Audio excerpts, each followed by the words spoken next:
በሾህ መካከል አበባ የተገኘች የሃይማኖት አበባ ማዛ ብቻ ያላት እሾሁ ግን የሌለባት የመካከለኛዋ ውብ ጽጌረዳ እመቤታችን ናት። አይኗ ንጹህ፣ ጴጥሮስ ተሳሳተ ተብሎ ተጽፏል። ሐዋርያት ተበተኑ ተብሎ ተጽፏል። አብርሃም በደለ ተብሎ ተጽፏል። ማርያም ይሄን አረገች ተብሎ አልተጻፈም።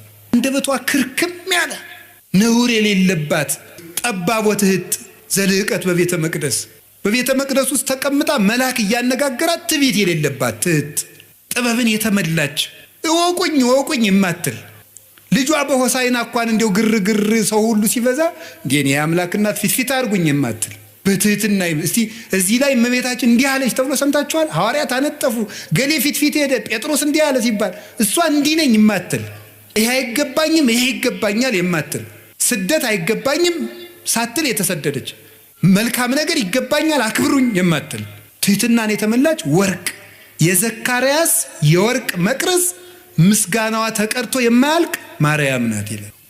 ኩለንተሃ ወርቅ ሁለመናዋ ወርቅ ነው ማለት ስጋዋ ወርቅ፣ ነፍሷ ወርቅ፣ ህሊናዋ ወርቅ፣ ልቧ ወርቅ፣ ህዋሳቷ ወርቅ፣ ስሟ ወርቅ፣ ሁለንተናዋ ገንዘብ የሆነ ጸጋን የተመላች እጅግሯ ገንዘብ የሆነ ናት እመቤታችን።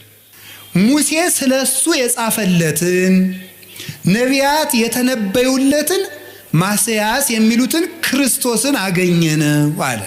ማን የጻፈለትን? ጆሮ ሙሴ በሉ እንጂ ማን የጻፈለትን? እግዚአብሔር ይስጣችሁ። ህፃናት ሁሉ ሙሴ ይላሉ። ደስ ይላሉ እኮ እንደው ህፃናት እያወሩ ነው የሚሰሙ። እንደ ሴቶቹ እያወሩ ይሰማሉ አይደል? ሰምተው ካላችሁ ብዙ ጊዜ የሴቶች ማህበር ወግ ይበዛዋል፣ ግን እያወጉ ይሰማሉ። የሚያስገርማችሁ ነገር እኔ ይገርመኛል። እያወሩ የሚሰሙ ሴቶች ናቸውና መልቲታስክ የሚሸከሙ ጎበዞች ናቸው። እውነት አንሰት? አዎ በጣም ጥሩ ነው። እሺ ለምንድን ነው እያወሩ እንዲሰሙ አድርጎ የፈጠራቸው? ሳስበው እኔ ብዙ ልጅ ቢንጫጫባቸው የሁሉንም መንጫጫት እንዲሰሙ ነው መሰለላል።